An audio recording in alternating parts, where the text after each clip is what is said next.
The photo appeared on my phone just after dinner. My daughter Emma, who was 12, quietly handed me her tablet. Her eyes were red from crying. "Mom," she whispered, "look what Aunt Lisa posted." I looked at the screen.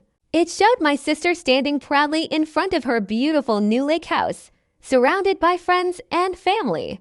Everyone was smiling. The caption read, "Finally enjoying the home we built with our own hard work. Success feels amazing." Thousands of people liked the post. What nobody knew was that I had quietly paid more than half the down payment 5 years earlier after Lisa's husband lost his business. I never asked for recognition. I only wanted to help my younger sister keep her family together. But then Emma pointed to another photo. It showed our family standing near the backyard during last summer's barbecue. The caption underneath read, "My sister and her kids always enjoy visiting. Maybe one day they'll own a place this nice." The comments were even worse. "Your sister is lucky you let her visit. She should learn from you. You worked hard while she obviously didn't." Emma looked down. "My classmates are sharing it." I closed the tablet without saying a word. Instead of getting angry, I walked into my office and opened my laptop. Every month, an automatic transfer of $3,800 left my account. Mortgage assistance, property, taxes, insurance. For 5 years I had quietly covered those bills. Lisa always thanked everyone except the person actually paying them. I picked up my phone and canceled every automatic payment. Then I returned to the dinner table. The next morning my phone rang nonstop. Finally, I answered. Lisa was screaming, "What have you done?" "The bank says my mortgage payment isn't coming next month. I canceled it." "You can't do that." "I just did." "Why?" I stayed calm. "Because according to your post, you built that house yourself." Silence. Then she whispered, "You saw it." "Yes, it was only social media." "So, was calling my children poor?" She had no answer. An hour later she arrived at my house. She walked in carrying printed copies of her bank statements. "You embarrassed me." I looked at her. "No, Lisa, you embarrassed yourself." She tried to defend the post. "I wanted people to think we were successful." "You already were successful." "What do you mean?" "You had a sister who loved you enough to sacrifice her own dreams." I opened a folder filled with payment records. 5 years, 60 monthly payments, more than $230,000. Lisa stared at every receipt. "I never realized ... double quotes. "No, you never asked her." Eyes filled with tears. "I thought you were comfortable." "I was comfortable because I worked hard."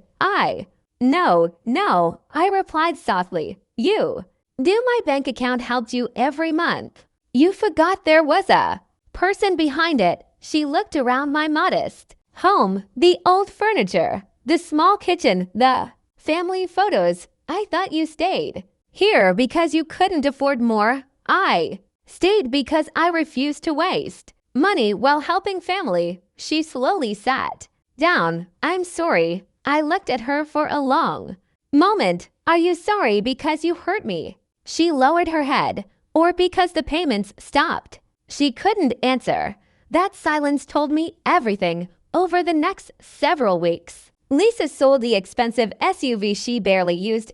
She refinanced the house. Her husband took a second job for the first time in years. They lived within their own income. Meanwhile, I opened college savings accounts for Emma and her younger brother Noah, using the money I no longer spent supporting someone who never appreciated it. 3 months later, Lisa came to visit.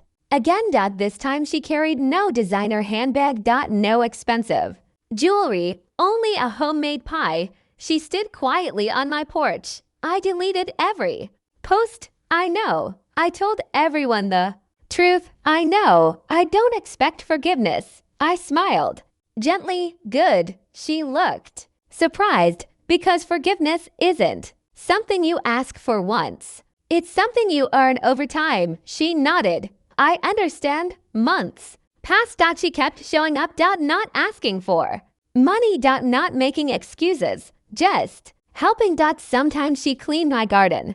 Sometimes she watched the children while I worked. Sometimes we simply drank coffee together without talking about the past. Trust returned slowly, not because of words, because of actions. 1 evening, Emma smiled as we watched the sunset. Aunt Lisa seems different. People can change, I said. Do they always? No. What makes the difference? I looked toward my sister, who was laughing with Noah while washing dishes in the kitchen. They change when losing your respect hurts more than losing your money. Emma smiled. I like this version of Aunt Lisa. So do I. That night I realized something important. Helping family is never a mistake. The mistake is continuing to help after respect disappears. Real love doesn't keep score, but it also doesn't allow itself to be taken for granted. Sometimes the kindest thing you can do for someone is stop rescuing them long enough for them to learn how to stand on their own.